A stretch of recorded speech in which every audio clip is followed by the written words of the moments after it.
Hi, this is Tom of Junkie XL, and welcome to Studio Time with Junkie XL. Who else? So now I want to talk about Batman versus Superman. A little background on this movie. I collaborated with Hans, or actually I should say this the other way around. Hans was supposed to score this movie, but he didn't feel like he wanted to take on Batman again after the amazing trilogy that he made with Christopher Nolan. So he wanted somebody else to help him with the film, a fresh approach to this. And for him it was natural to do this with me because we already worked together on Man of Steel and some other movies. And we dived into it and there was a clear plan. Hans was going to do Superman, I was going to do Batman, but you know, when you throw a Dutch guy and a German guy in one room who happen to be really good friends, anything can happen. So what happened is that we did it all together. So it turned out to be something completely different than what we anticipated. But nevertheless, not a problem. It was a really great experience, really great to work with Zack Snyder and with Hans on this film. I want to focus on a section in the film which I have taken on as a job to score, and this is the big fight between Batman and Superman in the movie. It's a really long scene, and what I want to do is actually the following. I just loaded up the original cue in Cubase, but I have a new template right now, so not everything is playing back at the same time. So I'm actually playing the quad mix to give you the full spectrum of the music, but still all the individual parts are in there. And then after that, we're going to focus what makes this cue sound the way it does. We go through all the different parts. So this will be somewhat long tutorial, but for you out there that are interested in film scoring and you know how to get this sound, it's definitely worthwhile watching, I hope at least. So regarding this cue, I actually didn't load up the one that was final. And I didn't load up the one that was final with the live recordings in it. On purpose, I picked a demo version way earlier on in the process. So I want you to really hear what my demos sound like when I play it to the director and when I played it to Hans. So I think it's an important part so you can really understand what the process is. So like I said, I'm just going to play this whole thing from beginning to end. I will scroll a little bit through the arrangement. It's a massive arrangement, it's like really, really big. We see here a bunch of tracks, more sound design, more drums. We move down, more sound design, metal sounds, a lot of synth-based sounds, more sound design sounds right here, all sound design. Then more sound design. Okay, then we move to all the strings here, the short strings, the long strings. Then we get to the brass section, and finally we get to the choir. So it's quite a lot. I just want to play this thing from beginning to end, and then after that we will discuss what is going on in this particular cue. So here we go, without further ado, and I will not talk.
And that was that. And the sound design is still bringing out a little bit. So it's a pretty complex cue with a lot of different sounds, and I just scrolled through the arrangement to play you or to show you some of the string voices, brass voices, and the vocal voices. But obviously, what you hear, almost 60%, is not that; it's something else. So I'd like to focus on that particularly in this tutorial. Because we cover strings and brass in other tutorials, not only in this season but also in the previous season, including choir. So I want to focus on the other things. So let's now first go all the way to the top and let's just zoom in. First I want to focus on my marker track and my tempo map that we see right here. Oh, let's not make that too big because otherwise everything is going out of sight. Okay, here we go. So what I usually do when I work on a cue, I'm going to put in markers, I make a tempo map, I play the whole thing. If it's a conform, that means that the music was already composed and we just need to reshift it because the picture has changed or some things need to be longer or shorter. That's what it's called, a conform. There's a separate piece about that in studio time too. But I want to make markers to know exactly what I'm supposed to be doing. So we see all these markers here that say something about what goes on in the picture, and sometimes we see things like these here where it says C minor, E minor, C minor, E minor. So that is like little reminders for me, like what key we are in. Here we say, for instance, I need to be out. Here is a chord swell. Here's a chord release, another chord swell, start up rhythm, start halftime rhythm, tempo changes, exclamation point, spiky tension. So as we skip through the arrangement, we see all these markers here that help remind me where I am in the arrangement and what needs to be happening. Then let's go to the tempo check. We see all these little subtle changes, and you might wonder, if you're experienced, this doesn't sound all that weird to you, but if you're new to this, you might wonder, but why don't you stick to one tempo? Well, the thing is that the music on one tempo usually doesn't really hit everything in the picture that you need to hit. So sometimes you move with the tempo, sometimes you create uneven bars, like a 2-4 here, and then a 2-4 and a quick 3-16 before we go back to 4-4. But the point is that if we do that, it always needs to sound like one piece of music. It can never sound like a chopped up piece of audio. So a lot of time is disappearing in making this really sound natural in the best way possible. So that is what I wanted to say about the marker track and the signature track and the tempo track. So let's make this now a bunch smaller, and let's just analyze our arrangement here a little bit. So if we go completely to the top, this whole section here has everything to do with creating really, really big hits. So I'm just gonna solo this whole section here and also this section underneath. Let's just take like a good chunk of it, and let's just solo this. And I'm gonna turn my speaker volume a little bit down here so I can talk over it. And let's just play a little bit of this arrangement with nothing else playing at the same time. So you have an idea how much time I spent on making sure that these rumbles, these big hits, have a big impact and all the sound design that goes with it. So let's just play a little bit of that.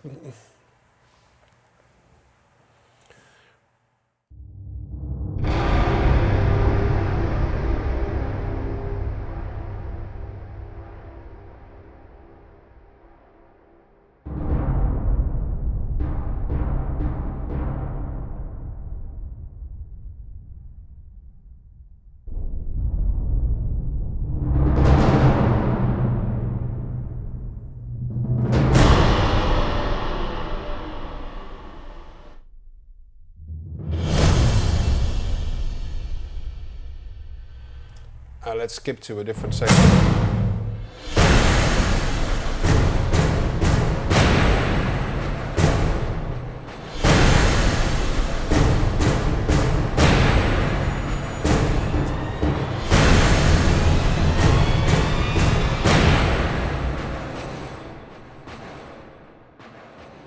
So this is just a section where we're just playing the really big hits, and I spend a lot of time making sure that all the frequencies are really well represented, like the super high and the super low, and you guys can't hear that, but there's a lot of stuff going on in the surround as well to make that as impressive as we can be.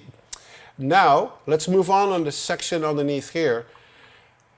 This whole section is a bunch of recordings that were done free time, and I did audio edits with them to get a certain effect. So we're hearing now a full choir improvising, conducted, a full orchestra doing rises, brass effects, string effects. All this was recorded meticulously to make sure that we get a really good quality. And now I'm mixing, matching with these recordings to get like certain effects. So this is the section in the movie where Batman is dragging Superman along, and he's really getting mean and really, really nasty and gnarly.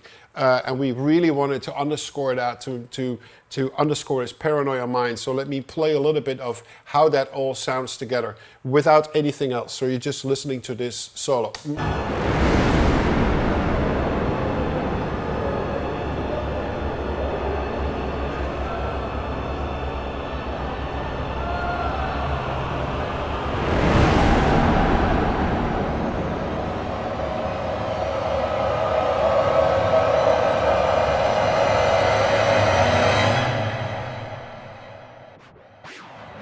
So there are multiple tracks playing the same, all kinds of different things, and with audio and with plugins, I really, edited that shape so it really has that thing until we get to that aggressive ending.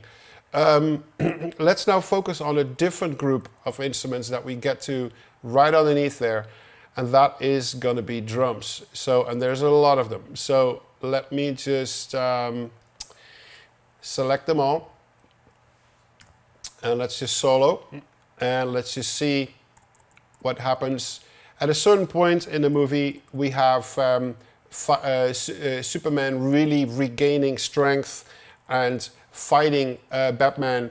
And for that specific section, I picked the rhythm that I originally designed for Man of Steel when Hans was scoring the movie, and he asked me to design the rhythms for the film. So this is that signature rhythm, and let me play it to you how it sounds when it's just programmed. After that, we went in with the 10 drummers and we re-recorded it again. But now you're just hearing it how it sounds with my library sounds. Here we go.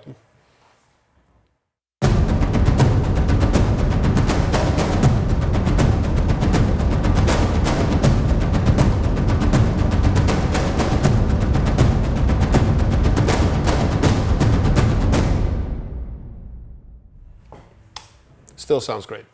So I'm still happy with that drum sound and very happy with that rhythm. So the drums happen a bunch of times in this scene, obviously. And let's now move on to the next group underneath of instruments that we have. And these are all, well, actually there's a couple of nice things here, which are resamples of pianos that I did.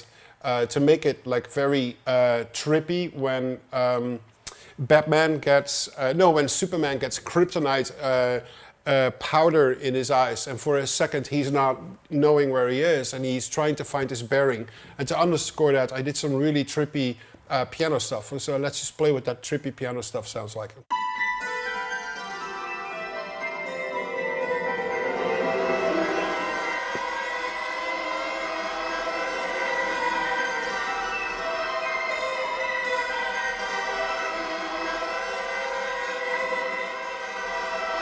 So that happens when he gets stuff in his eyes, and it's layered with a bunch of other orchestral effects as well.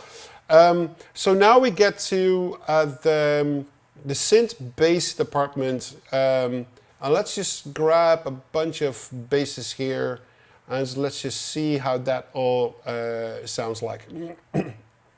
Let's go to this little bit right here, or maybe right there. Okay, so let's play this bit.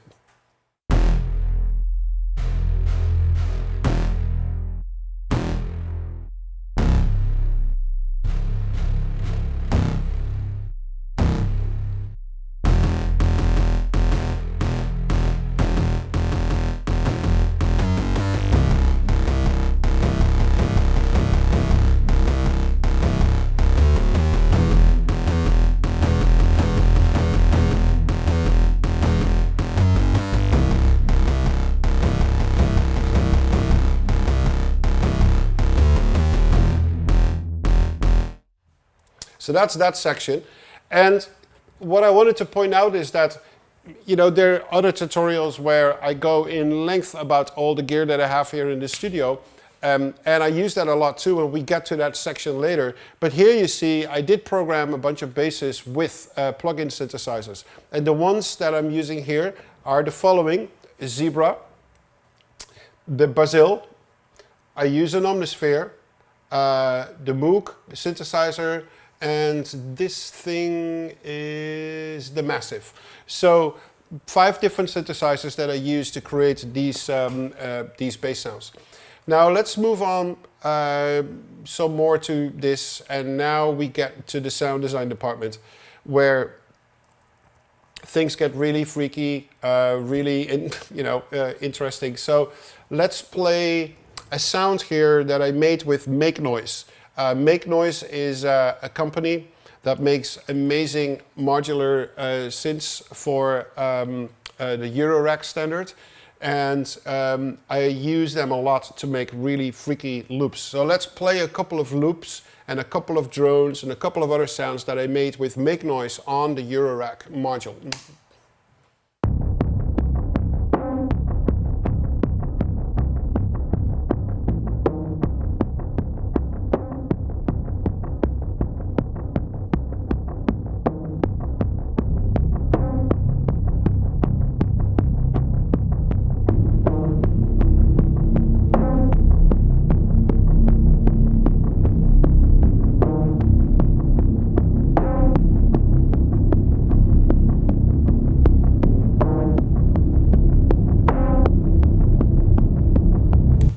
I'm so happy with the quality of those sounds. It's so weird, and you don't really know what you're listening to, and I really like that. So here's another loop. Let's see what this loop does.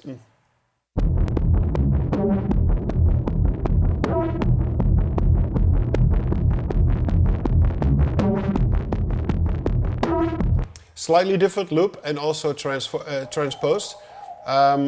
We have here a high loop, also made on Make Noise. Let's see what that loop does.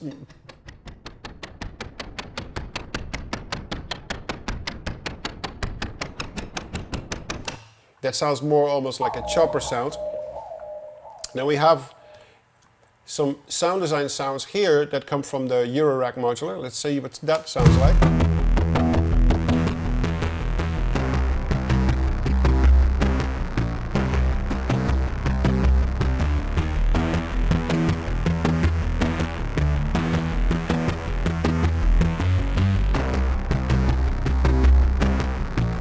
Really thick and gnarly sounds that I made with the Eurorack. Here we see another Make Noise loop. Let's see what that loop sounds like.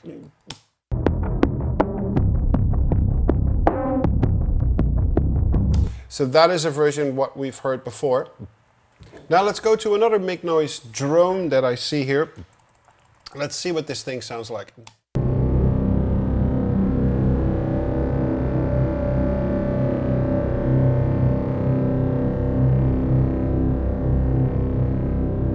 Has a really nice quality to it. I love that company. Oh, we see another Make Noise sound here, and this is a rumble. Let's play this thing.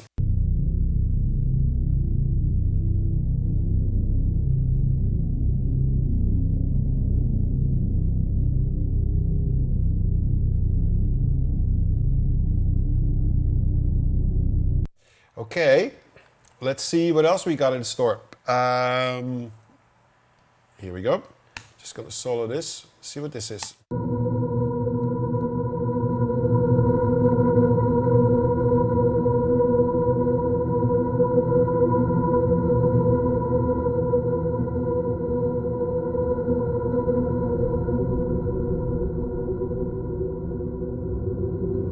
So this is made with multiple resonant filters with certain gains, and you get this really shimmery effect, but also very clear harmonics that come to you. So I love doing that usually with sound design sounds.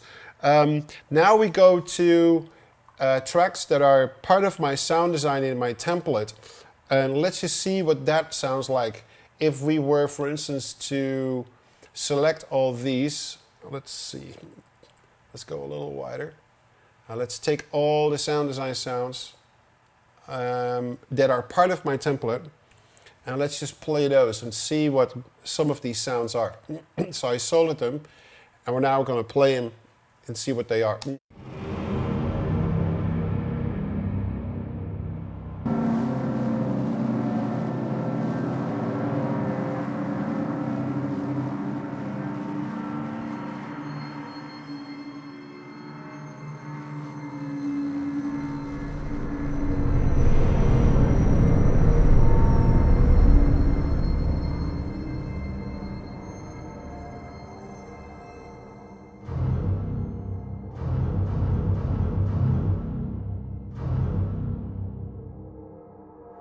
So only in this little section you see like a lot of the colors that are made are actually coming from sound design and not from the traditional orchestra. And there's some cool sounds there. Let's just look for a couple of other sections where there's sound design. Let's see what this sound sounds like.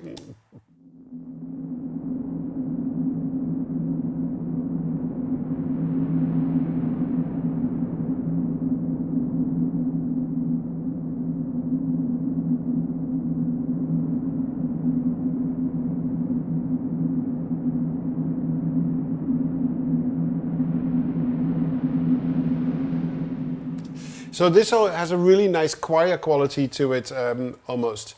Let's move on and see what we have here. Oh, here is a bunch of things playing at the same time. Let's see what they're all doing.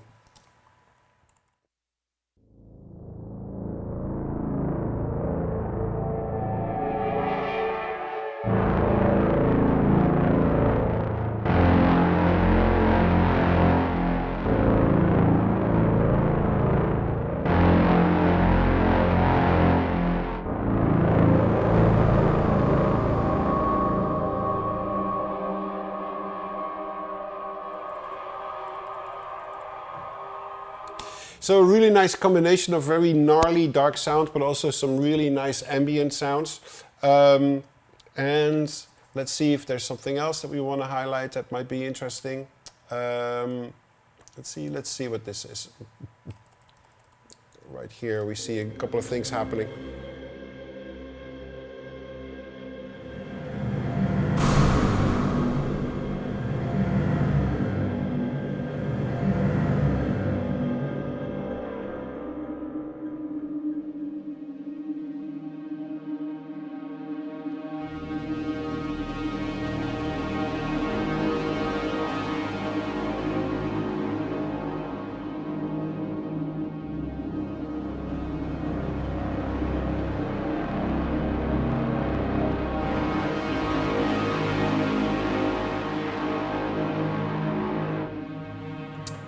Now let's focus on this little section here. I'm 100% sure that this is being covered by the brass and the strings. And what is nice is, here we go, here they are. So now I'm gonna solo just the brass and the strings and play the same section.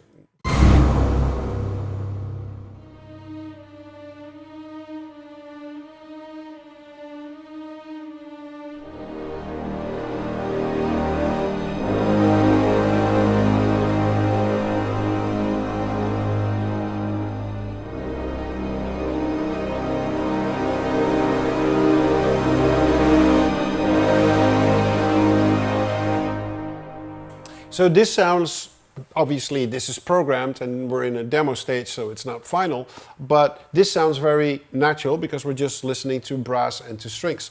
So let's now go back up and find these sound design instruments right here, and let's add them to the strings and the brass, and let's see how it sounds at that point. And we're just going to listen to the sound design instruments and the programmed strings and brass solo.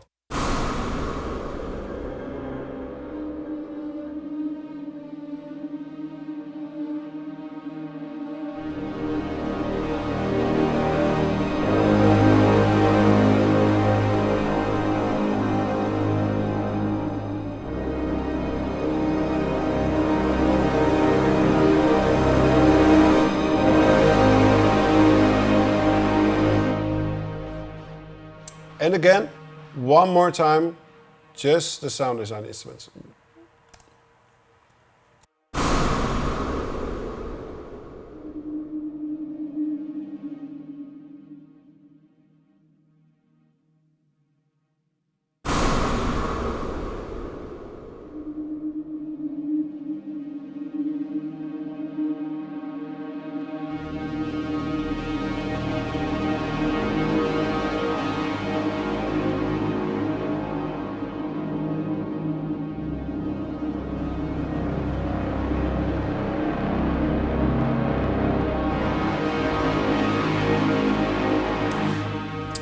So what I find interesting when I work on movies is always find that balance between what the orchestra is doing and what sound design is doing, and it gives the orchestra an extra layer of color, extra depth that I personally find very interesting, and maybe you find it helpful too to just look into that.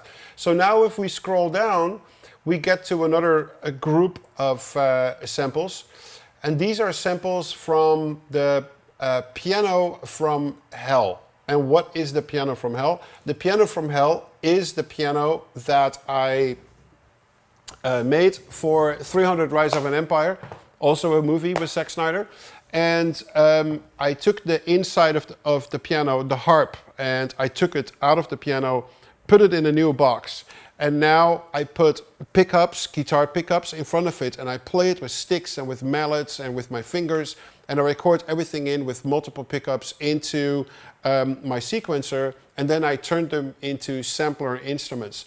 And I sampled the heck out of that thing. Months of recording with assistants and everybody that wanted to have a go at it sampled that thing, and we created a really impressive library with all these sounds.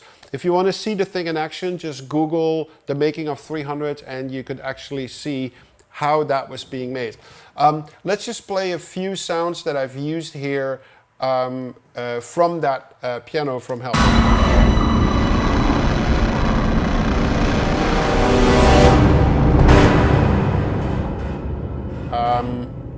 I should have pressed solo first before I did that. So now we're just listening to a bunch of stuff that we're not supposed to listen to. Let's do this again.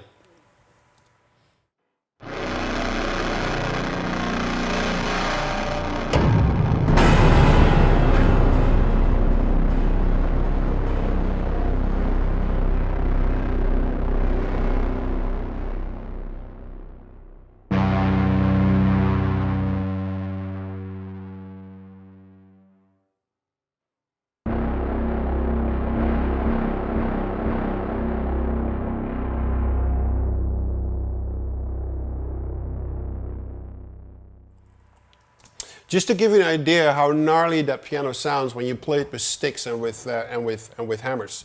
So now when we move down to the group beneath here, okay, so now we're getting to the strings. So let's just solo all the strings and see what sections are interesting to just to play quickly. Oh, this might be an interesting one where the fight starts on the rooftop. This is primarily staccato, so let's take all the staccato puppies and just put them on solo, and let's just go here and see what happens here.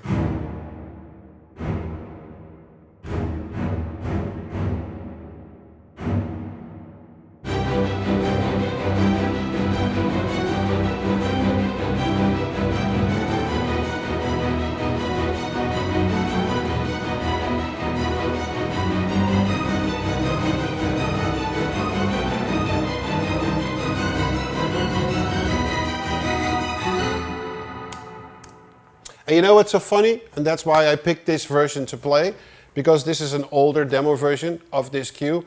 Now I hear that certain notes are not right, and I'm sure I fixed that in the version after that.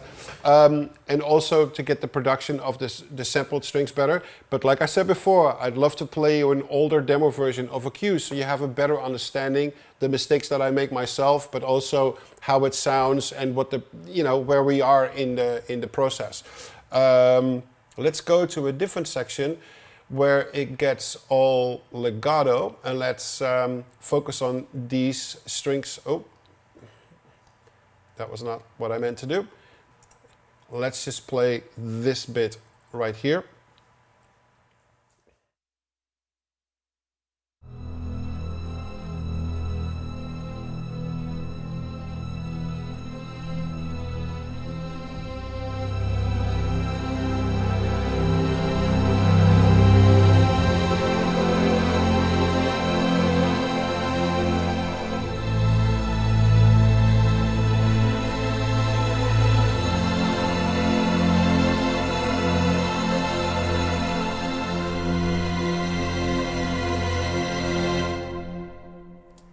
And while we're at legato strings, this seems like a big section here. Let's play this.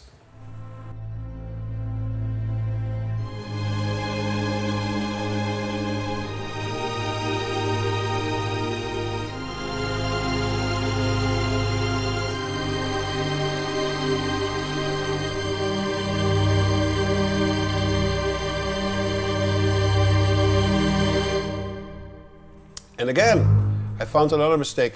So this E flat is supposed to go there.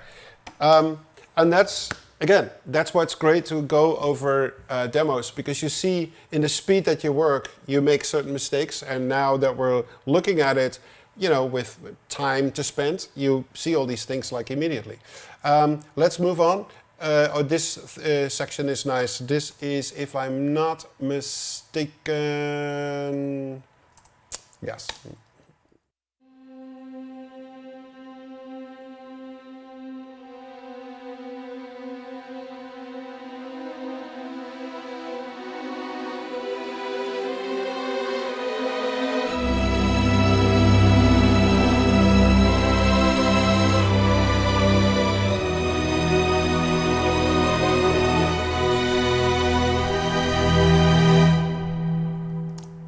That's the section when Lois Lane arrived at the scene. So this is pretty much the same thing that it plays there. So let's just scroll down. What else do we have here? Oh, there's one thing I'm really proud of, which is the section where Superman gets thrown off the balcony by Batman, and I supported that with a string riff down that was very much in the style of Bernard Herrmann when he's spinning down. And I was thinking of the scene when you see a Batman falling down reminded me a lot of the falling in the movie Vertigo by Hitchcock. I'm not sure if you guys have seen it, but that's where this came from.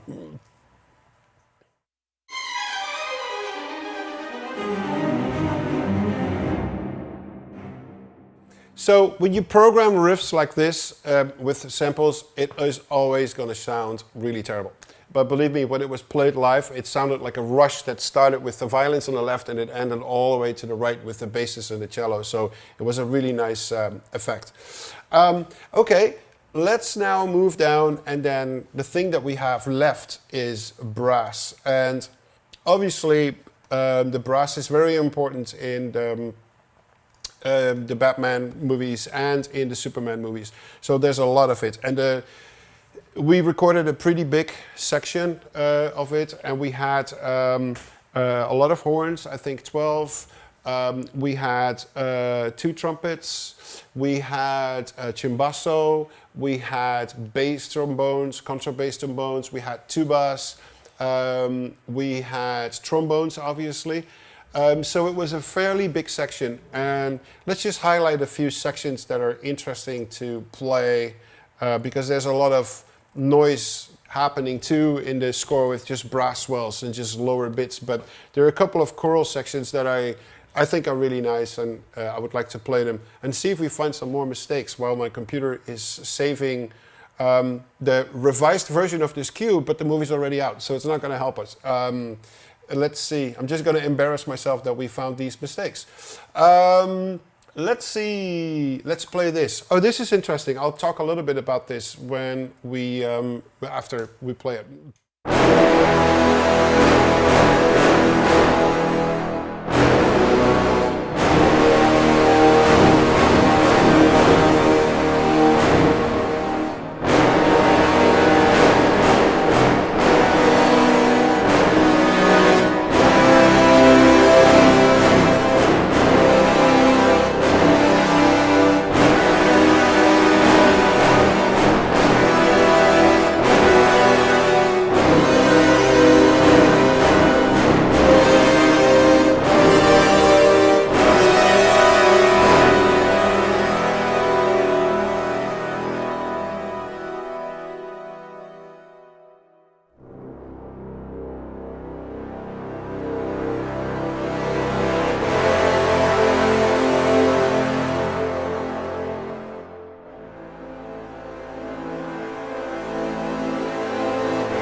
Okay, so let's focus on this little bit here.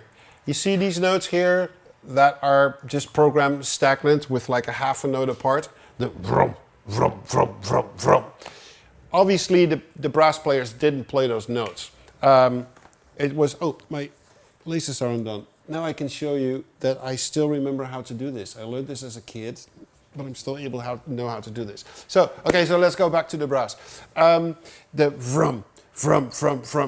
We recorded this in a separate pass, but the notes are a suggestion to the orchestrators and the conductor to say to the brass, you know what, find a grunting note in your very low register and just play it, and don't play the same note altogether. So everybody is finding a note that is nice and grunty on their brass instrument and just play it. So this works really well on the lower brass. So we did staccato passes when we did that, and then the legato passes were on top of that. So that explains that. There's one more section I would like to play to you, and I think it's, oh yeah, this little bit right here. Let's. This is the Superman fight with the great Superman theme that Hans wrote. So I took more or less that same arrangement as he originally wrote it, and this is what came out of it.